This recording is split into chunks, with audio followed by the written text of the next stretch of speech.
Welcome to the Personality Typing Summit, a free online event featuring a wide range of personality and profiling experts, sharing wisdom and practices to reveal your unique gifts, patterns, and life path. Share this event with your friends and family, and come join us on Facebook at The Shift Network. And now your host, Ben Hart. Welcome to the Personality Typing Summit. I'm your host, Ben Hart, and happy to have you with us for our session on using Myers-Briggs for personal development. And I'm excited to introduce you to our special guests. Antonia Dodge and Joel Mark Witt are the co-founders of Personality Hacker and co-authors of the book Personality Hacker: Harness the Power of Your Personality Type to Transform Your Work, Relationships, and Life. Joel and Antonia have hosted the #1 Myers-Briggs podcast since 2014 and have produced over 20 personal growth programs. Antonia and Joel, thanks for being here. Pleasure to have you. Welcome. Pleasure to be here. Yeah, thanks, man.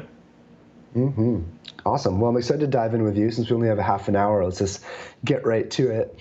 But for folks who might not be familiar with Myers-Briggs, I'm wondering if we could just start with a quick synopsis, a quick rundown of what the system is and what it offers.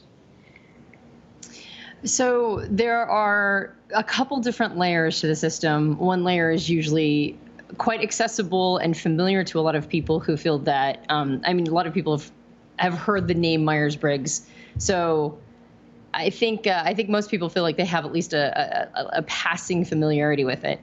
And generally, when people have a passing familiarity with the system, it's the top layer that they're familiar with, and oftentimes it's recognized by people saying that they are a four-letter code.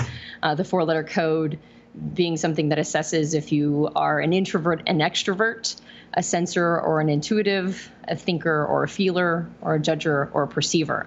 And the combination of those four things, in those four different dichotomies, creates 16 different unique personality types. And so a lot of times people try to diagnose themselves or will take an online test and try to determine whether or not they feel that they are an introvert or an extrovert and on down the line. And there's some wisdom to that top level of dichotomies. A lot of it is behavioral and is more about how people show up. And so people oftentimes diagnose themselves based on their behaviors, which is not inappropriate because our behaviors oftentimes are manifestations of what's going on for us internally. But if you go under the surface of those four letters, you discover it's actually a four-letter code. To get to what was the foundational element of the system as it was created by the people who invented the Myers-Briggs system, Isabel Briggs Myers and Catherine Myers. So they were basing it off of concepts from Carl Jung and archetypes and these things that he called cognitive functions, which were mental processes that everybody uses and everybody has access to. And the four-letter code was originally designed to help people understand which of those mental processes or cognitive functions were dominant in their lives. And there are 8 different cognitive functions. 4 of them determine what are called your judging or decision-making criteria.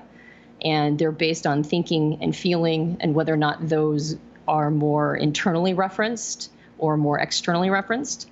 And then there are 4 different what are called perceiving functions, or more observational, more learning and how you take in information.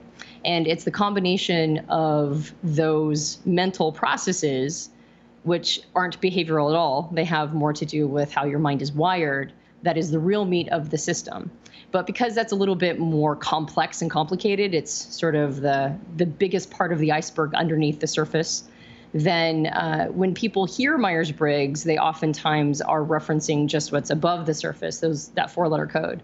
But the real meat of the system is when you dive down into those Jungian cognitive functions, and oftentimes that's where the greatest opportunities for personal development live. That's great, Antonia. So yeah, I'm excited to dive a bit into the decision-making and learning processes there. But I think to start, I'm curious, one of the pieces of the Myers-Briggs system is often used in business, and I know you have a particular focus on the use of it in personal development. So I'm curious if you could speak a bit to that. How do you see people using the system to really dive into their own personal evolution and growth? One of my favorite people, Robert Anton Wilson, said that the best systems are useful at their most shallow level, but also are infinitely expandable. And what's nice about the Myers-Briggs system is that it is very useful at its most shallow level. And because it's so useful there, it was easy to incorporate into the business world where people didn't really have time to learn a complex system of engagement. They needed really quick techniques and tools and technologies to be able to help people interact in a context where they were effectively spending more time with each other than they were spending time with their families. So a very quick, simple tool to be able to tell at least a pattern of how people show up was extremely helpful in that context. And so I think that's why, especially back in the 80s, it just took off like a house of fire in the corporate world. But because of its success in the corporate world, it ended up being a system that was then effectively stereotyped as a corporate tool. And so when people went to personal development and they wanted to use a model or personality typology model for growth and development, Myers-Briggs was oftentimes considered a lesser effective tool for that. And people would choose things like the Enneagram, which ostensibly was built on a model of doing ego transcendence work and healing work. So I think what ended up happening is that Myers-Briggs for many decades was considered to be more of a corporate technology. And the roots of Myers-Briggs, however, are in effectively in analysis, in psychological analysis based on Carl Jung's work, as mentioned before. And so it was kind of a shame that it ended up getting stereotyped as a corporate tool because its roots are in effectively watching the mind's patterns form over time and observing some of these different things that light us up and the elements that put us into flow states and the elements that are blind spots for us and shadow work and all sorts of stuff that is particularly effective for growth and development. But because it was so successful at that more shallow level, people never, or it was for a long time considered almost inappropriate to go into a deeper level. And if you talk to somebody about Myers-Briggs, even major enthusiasts would have never heard of things like cognitive functions. And there were people at like the Jungian Institute, like John Beebe, who were creating models around these cognitive functions and diving deep, but they were the exception, not the norm. And then the internet came around and a whole fresh young batch of people started to become familiar with the deeper levels of the work. And because it's not just effective, it's also fascinating and particularly introspective at those deeper levels, then that started to become more of the fad of Myers-Briggs. And that's kind of where this entire community is at this point. We're not the only ones who are using it for personal development and growth, because I think that it almost feels like a well-covered secret that people are finally able to crack is to go underneath that surface. So I think the reason why we mention even that it was such an effective corporate tool is because I think it ended up getting sort of stereotyped there. And the amount of content and information available to use it as a personal development system and even to do ego work and shadow work in particular, I think there's a lot of opportunities there. And so it may, for some people, be the first time they've ever heard that Myers-Briggs can be used in that context. Yeah, and one of the things that is really interesting about how we've used the Myers-Briggs system is when people think in terms of Myers-Briggs personalities and they're thinking about the business world or maybe even their college freshman class where they got typed and they figured out their personality type, there's almost a sense of, well, that's something that's more the corporate world. It's for corporate training. It's very heady. It's very logical. I mean, there's a lot of elements there, though, that are personal growth that people that are into personal growth sometimes, how do I say it? They push away things that are so like businessy or I call it metallic, almost like metallic things or logical things. And what we found is there's a lot of people that are open to personal growth. And when you talk about the system that we talk about, I'll use the word woo-woo in a way for people watching right now. And you know what I mean when I say woo-woo, right? They're these personal growth things that when you go out in the world and you talk about them, people are like, ooh, that's kind of weird. What are you into? That's kind of odd. It's great because the Myers-Briggs system and the way we apply it taps into some of those what people out there in the wild would call woo-woo elements that address our ego and some of the ways that are more spiritual in nature, some of the ways that draw out some of the inner work that we need to do, but yet does it in a way that doesn't turn off the world to, in other words, there's no barrier of entry for that for people. They're not like, well, that's just, when you talk about things like meditation or things like that, sometimes people are like, well, that's just kind of something weird. How does that help me grow? And there's a barrier of entry for a lot of people unless they're already into that. Now it's becoming more acceptable, like something like meditation, right, in our modern world. But what's great about this tool is it's almost like a Trojan horse, a sleeper cell. It's a way to sneak in those things that are sometimes labeled as woo-woo, spiritual practices or development things inside of ourselves. It's a way to approach it and smuggle it in almost to people that may not be looking for that in their lives. And then all of a sudden they find themselves doing personal growth, personal work, using the system and how we talk about it. And they go, wait, how did I get here? Like, how did I get to the place where I'm looking at my own ego and I'm doing growth work with this Myers-Briggs system that I thought was just for the corporate world or for my freshman class in college? So it's really exciting to see people when they come into the system and the way we approach it, go through that process and almost get caught off guard by it in some ways. Yeah, it's one of the reasons why we decided to focus on Myers-Briggs, because we're actually a personal development company. That's what we think of ourselves first and foremost. And we use models and systems as technologies to help people as ways to access our identities and who we are and how we operate. And what we did with Myers-Briggs is we tried to leave a cookie crumb trail, right? Because if you're into systems and if you're into personality typology systems, you're already fascinated by how you operate, because that's why we start, right? That's our on-ramp. We get into these systems because we want to know more about ourselves, and we recognize that we're this ridiculously complex set of, influences and nature and nurture and all of these connections and all these things that are literally it's literally our life's work to discover who we are over the course of our life, and then we die with a bunch of territory that was undiscovered. But what's nice about systems and typology systems is that they give us patterns so that we can access huge parts of ourselves in very short amounts of time, because we recognize ourselves in these patterns. And so a person who gets into typology is already on some level fascinated with how they operate.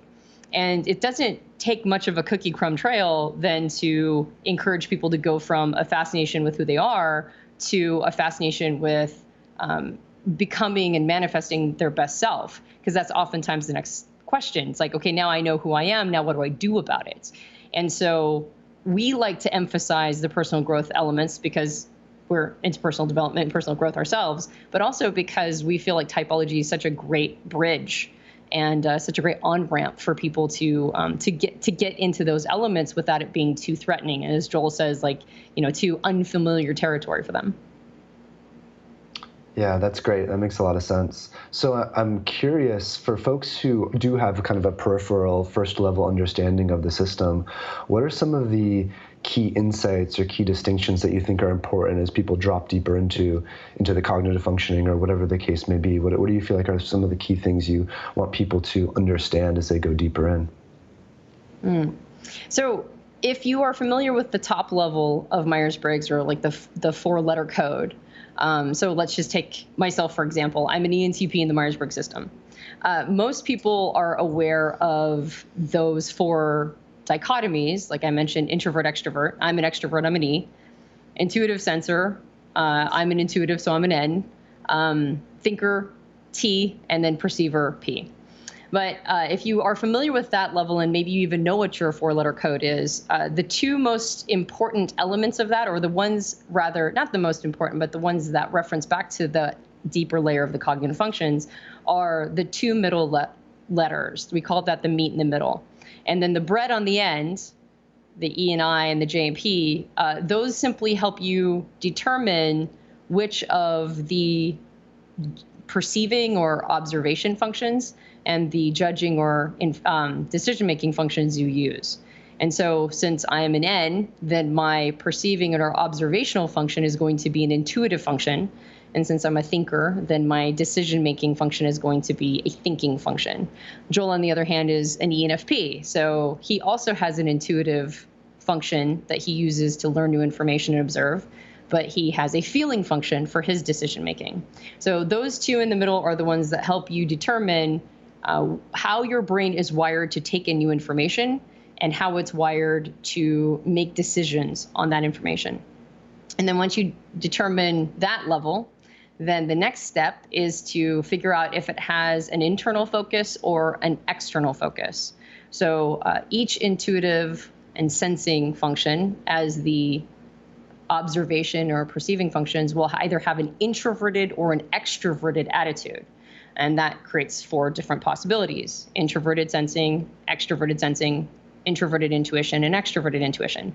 And all 4 of these different observation or perceiving styles basically diagnose the kinds of things that you're going to be fascinated by, why you pay attention to the things you pay attention to. Are you a person who gets information really quickly and discovers patterns quickly? Or are you the kind of person who wants to post-process your information and think about it over a long period of time? Are you the kind of person that's more captured by sort of how we are connected to everything around us? Or are you more fascinated by the imagination or sort of what's behind the curtain of life? And so understanding which of those 4 perceiving or information gathering functions, those observational functions, help sort of diagnose why you're paying attention to the part of the elephant that you're paying attention to. And sort of that whole, the metaphor of the blind men with the elephants, and they're all touching a different part of the elephant and describing it in different ways. Well, all of us do that all the time. We just do it with mental processes that almost put blinders on us and inform what we're going to be paying attention to at any given time, and why you could observe a situation with another person and come away with 2 completely different impressions. It's oftentimes because our minds are wired to look at different things. Just having that piece of information, just knowing that we're wired to observe different things in life and take different impressions, even if you don't know any of the things that I'm talking about underneath it, just knowing that we're wired at sort of a hardware level to observe and pay attention and focus on different things gives us permission to not feel like we were bad or wrong if we didn't pick up what somebody else picked up, or if it took us longer to figure out the same thing it took somebody else to figure out. So those are the 4 perceiving or information gathering functions. And then the 4 decision-making or judging functions are based on thinking and feeling. And they also have an introverted or internal expression as well as an extroverted or external expression. So then that creates introverted thinking, introverted feeling, and extroverted feeling. And what's really fascinating about these elements is because these inform the criteria we're using to determine the value or worth of something.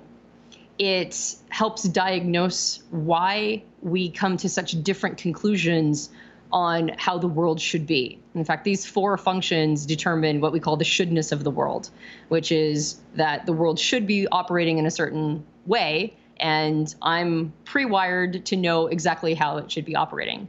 And so people can be seeing the same set of information, but come to very different decisions on whether or not, or how that thing should be playing out, what relationship we should have to the information that we've gathered. And these are some of the sources of our biggest fights, because we are all trying to represent our different take on the world. We're all trying to represent how we believe that the world should be set up. And so if you know what your decision-making function is, and you know, say, your partner's decision-making function, it can diagnose all sorts of, or help figure out all sorts of reasons why you might have been fighting about something. Even if you share similar values, you might come at the argument in a very different way. You might have a very different way of speaking about it. You might have different words and behaviors that trigger you. You have different sensitivities and different diagnostics and prescriptions for how it can all play out, even if you share the same values and interests. So just knowing what your decision-making function is a huge leverage point. And so when you take all 8 of those, so you've got the 4 that are information gathering or perceiving, and then you've got the 4 that are decision-making or judging. Everybody has one from each category that is their favorite way of doing things. And so you'll have one of those information gathering processes that's your favorite way of information gathering, and one of those decision making that's your favorite way of evaluating the criteria that, or your evaluative criteria for the world. And then amongst those two, you'll have a favorite amongst those as well, and that will be what's called your dominant cognitive function. And it's a Doesn't that sound complicated? Doesn't that sound complicated? That's like super complicated what you just said. So what our work is, and what we end up doing is we spend a lot of time breaking that down and making that more simple for people to understand. We use a lot of metaphor, and we use a lot of systems basically to lay this out and help people access it. So that's basically what a lot of our time is spent doing, is breaking those, what she just said in a very technical way, down into understandable terms. Right, because that's been the barrier of entry for a lot of people. When you talk about going underneath the surface, just that layer, right, recognizing that you've got to go from like mastering 4 different dichotomies into 8 deep wiring cognitive functions is something that most people don't want to have to do.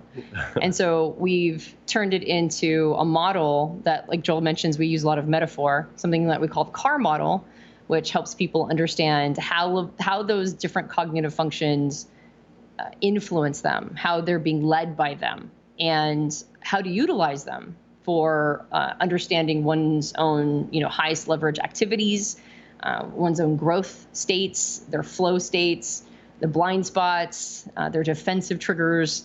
Lots and lots and lots of information is encapsulated in understanding those functions and how they influence you. And so once you have an awareness and an understanding of that, and as Joel mentioned, our work is to make it as simple as possible and to remove that barrier of entry so that it's very, very simple to diagnose oneself and to kind of understand how the mind is wired.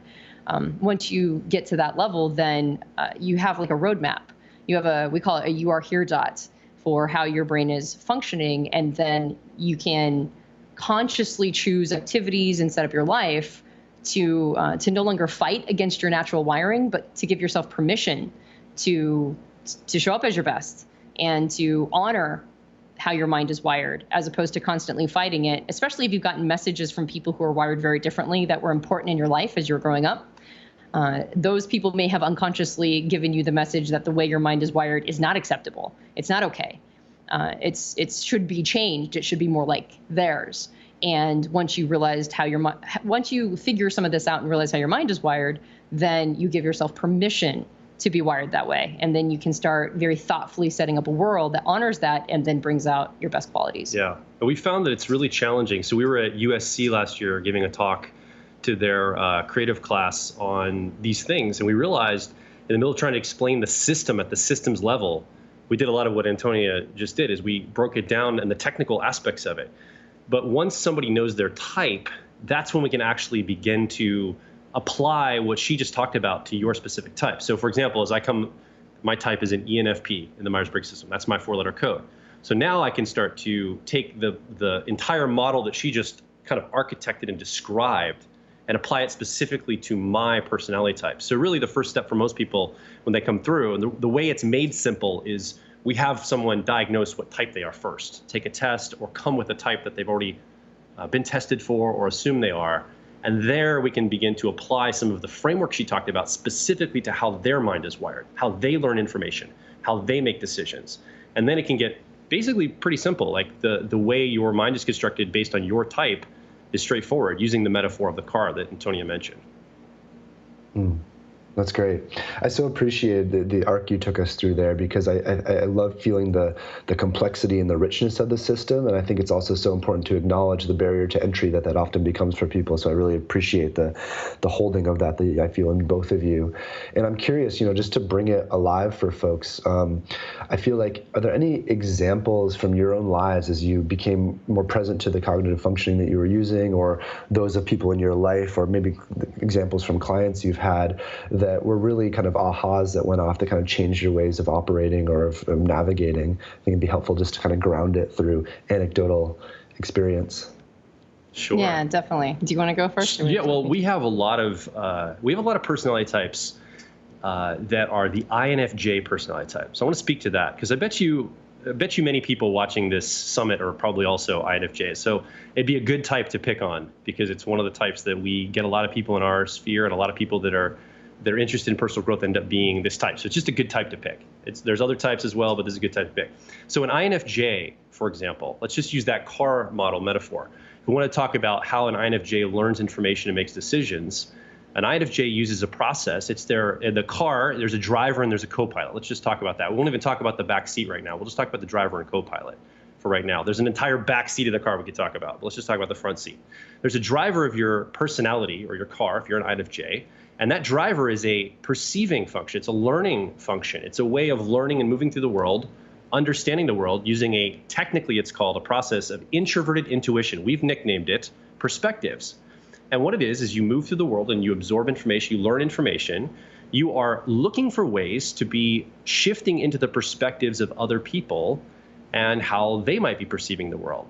And it's an introverted intuitive process. So it works over time. It's a little slower. It's an introverted process.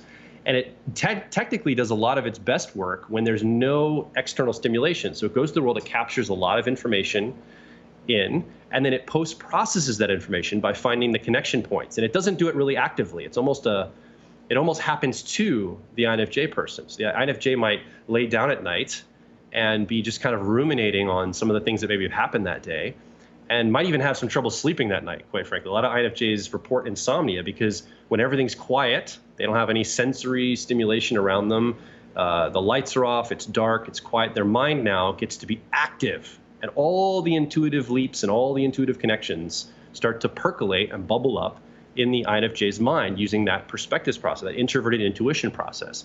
And there's ahas that can be made from that. And so this is basically, I'm way overgeneralizing just to get a high, broad brushstroke here for an INFJ's personality. But this is basically the experience of an INFJ's perceiving through the world. And one of the things that they combine this with is a extroverted feeling process in their front seat as their co-pilot of what we've nicknamed harmony. It's technically called extroverted feeling. It's the process of their should decisions and their decision making. We call the co-pilot, we nickname the co-pilot function the growth function. And in particular, I think INFJs are a great example to start out with because that extroverted feeling or harmony that's in their co-pilot position is something that they feel oftentimes beholden to, but they don't have as much mastery over it as they would their driver because INFJs are introverts. So they favor their introverted function, as Joel mentioned, of introverted intuition. And so that co-pilot, which is an extroverted function, extroverted feeling, we've nicknamed it harmony, ends up making them feel like they should be doing a lot of things in behalf of other people, feeling very obligated to the outside world, but not always knowing the best way to build relationships with other people in order to get those needs met. And so for an INFJ, their lifelong struggle is oftentimes boundary setting. And what we teach is that the co-pilot function of extroverted feeling actually, once it's worked on, mastered, understood, and exercised, then within that function is a capacity to build good boundaries with other people and boundary set. So INFJs oftentimes feel like other people's energy is coming at them. They oftentimes feel like they're absorbing everybody's muck because they're using an intuitive process with a feeling process together. They feel sort of beholden to everyone, and they oftentimes deal with guilt and not knowing how to create the healthiest relationships because of that sense of obligation. But if they focus on the co-pilot as a growth strategy, then they get really good at creating healthy boundaries. They get good at breaking codependent relationships. They get really good at understanding the need to get their needs met as well as getting everybody else's needs met. And so just a little tiny piece of information there. Just one type, just understanding just the tip of the sort of that, like the very, very, very entry elements of the cognitive functions for that type can sometimes be a game changer. Because a lot of INFJs say things like, well, I didn't know that I could go through the world without having one-sided relationships. I didn't know that I could set healthy boundaries. I've always felt so beholden to everybody else. And so there's a lot of meat in these functions to be able to not just diagnose what's going on with your personality, but also create prescriptions for creating the healthiest relationships with other people. That's great. Yeah, thank you for that example. I think it's really helpful, and I appreciate feeling into the metaphors you do use, because I do think that illuminates a lot. I'm curious. I just want to address this in many of the sessions we're doing, because I think it's important as we talk about typologies. Is for folks who have any concern about being put into a four-letter box. I'm curious what you would say around feeling like they're being oversimplified. I mean, I can feel the richness and the depth of what you're talking about here, but just for folks who have that concern about it making who they are less expansive than more, I'm curious what your thoughts are. So this is actually one of the first things we teach a class called Profiler Training, where we teach people how to do what we call personality profiling, sitting down with somebody, having a formal conversation or just a casual conversation with them, and basically helping them determine their personality type. It's an entire class we put people through. And one of the first exercises we have people do is we ask them to make a list of the ways they're already profiling people right now, because we're all basically trying to make sense of the people in our world all the time. The world is a very complex, confusing place. And so we create in our minds, whether they're sophisticated or very unsophisticated, we create models in our minds, all humans do this, of categories of how we place people, we place things in the world. So we're always typing people that we see. We're breaking them down by their socioeconomic backgrounds, the kind of cars they drive, the type of person they are, the language they speak, where they're from, how their hairstyle is. Like, we're constantly categorizing people based on whatever criteria we come through with, and some are really sophisticated models like Typology, and some are very unsophisticated models that are harmful to people and put them in boxes and actually don't honor them as individuals. They're just pushing entire groups of races or something into a box. So people do this already. I think what we're showing people is a way to have some fidelity around it. Obviously, there's not 16 personality types. I mean, come on, that's not a real thing. There's 7 billion people on the planet. There's 7 billion plus personality types. Like, we're all unique individuals. All this gives us is a way to get a sense of the map of humanity. It's a way to, categorize and just make sense of a chaotic world and all the different ways that people are showing up. So that's basically when somebody says that, I'm like, we're already doing that. Let's just find better systems and models that have higher fidelity, have better usefulness to put people into categories. And I think that if it doesn't work for you, it's just a way of seeing the reality. It's not reality. Like, there aren't 16 personality types. That's not reality. It's just a map of seeing ourselves as humans, and maps are useful. They help us get from a place to another place, right? For our personal growth journey, we think maps are really important. So these maps and models are helpful. Yeah, we consider them technologies, and not every technology works for every person. And as Joel mentioned, most of us are doing some form of putting other people in boxes because of the insane complexity that every individual represents. Yeah. So in order to understand anything with that level of insane complexity, we all have to simplify it. And some of these systems have been around for a really long time, and they've been test iterated, and they've been put through a lot of different they've been put through the ringer. And one of the reasons why they persist is not just because people are stupid and want to put themselves in a box, because I don't think anybody wants to do that. The reason why they persist is because there's a grain of truth that's undeniable. And so we like systems and technologies that help us grasp these things that are otherwise would take a lifetime to grasp the very surface of. We like the technologies that make the job a little bit more manageable. And as Joel mentioned, if the technology isn't working for you, then you don't have to use it. Use a different technology, one that facilitates your growth. That's great. Yeah, thank you. Well said by you both. So with only a half an hour, we're actually coming to the end of our time here. We could go many more hours for sure. I'm curious, just a final question for you both. Are there any final thoughts you have, final insights you'd want to share with the audience, including what would you recommend for folks who want to go deeper? What would you recommend as next steps? Well, I think that when it comes to things like typology, our observation, again, one of the reasons why we chose this as personal growth entry is because the people who get into typologies already are fascinated by how they're wired, like who they are, what their identity is. They're already interested in that. There's a word of caution, though, to anybody who gets into typology systems, which is that it's very easy to conflate being fascinated by it with doing authentic growth work. And while getting into systems and getting into these kinds of technologies is a good first step, one thing that we just want to make sure that people keep their finger on the pulse of is to not get too sort of hypnotized by the systems, and to forget to do some of the growth work that is recommended by the systems. So there's a lot of prescription that's represented here, not just diagnosis. So the final word is that get into typology systems. We love them. We live and breathe them. So we know how fascinating they can be.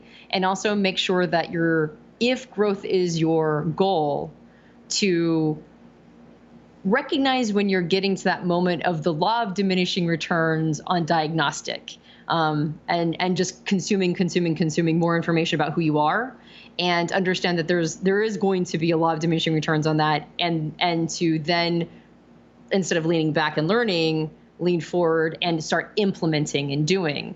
And then that's when you're going to see the return on all of this, is when you're actually implementing the recommendations for these systems to grow. And as far as, I'm sorry, you're going to say something. I was going to say, as the best way to start, I'm going to tell you to come to personalityhacker.com and take our test. That's right. And you can find out your personality type, and we have some free resources to tell you more about who you are. And again, it's not who you are. Obviously, it's not the encapsulation of you as a person. Come on. You're way more than just your type. But it's going to give you a lot of pointers, a lot of maps and models for yourself, how you're wired, how your brain is learning information and making decisions. And when you know that information, you really can get leverage on yourself for personal growth. And we think that taking a test, we think our site test is pretty good, but any personality type test you take and then finding out more information about your type can be powerful for you. There's videos and all sorts of resources. I would be cautious. There's a lot of people that don't know what they're talking about online, especially with the internet right now. There's a lot of people just shooting, a lot of YouTube videos and just randomly talking about stuff. So find a really good source you trust. It doesn't have to be us. Find a source you trust and just really dive deep into your personality. We think there's a ton of growth potential there. Mm-hmm. That's great. Yeah, thank you both. I really appreciate the depth to which you've gone with this system is very apparent, and I appreciate the way you've made it so articulatable and so easy to digest. So thank you for that, and definitely recommend everyone out there interested in going deeper, check out personalityhacker.com. Well, thank you both for being here. It's a real pleasure getting to know you and talking with you. Thanks, man. Pleasure was ours. Yay. Well, and everyone out there, thanks for being a part of the Personality Typing Summit. We'll see you on the next session, and have a beautiful rest of your day.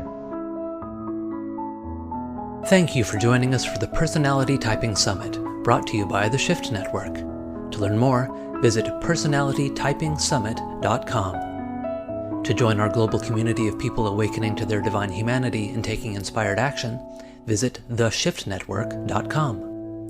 Thank you again for gathering with us and for sharing this transformative path with your friends and family.